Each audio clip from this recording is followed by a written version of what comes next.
Hallo hier von Spelsberg. Mein Name ist Adrian.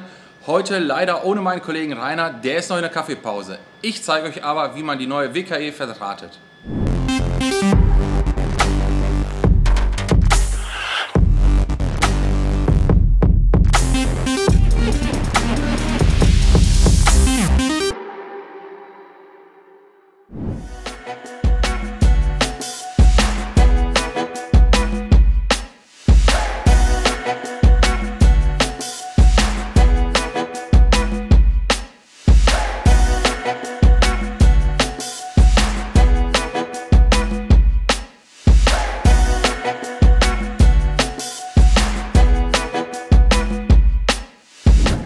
Und denkt daran, dass der Abstand der ersten Stelle zur Kastenwand 12,5 cm beträgt.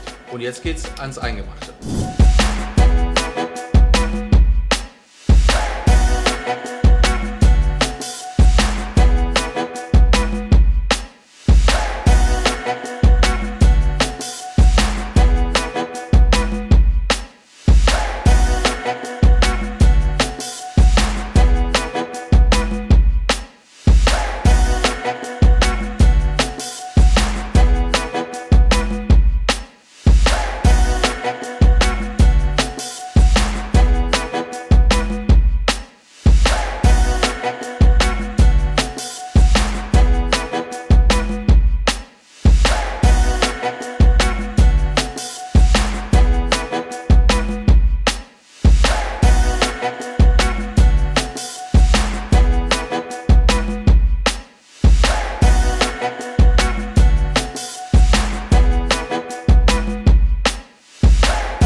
Danke für euer Interesse. Bei weiteren Informationen klickt auf www.spelsberg.de.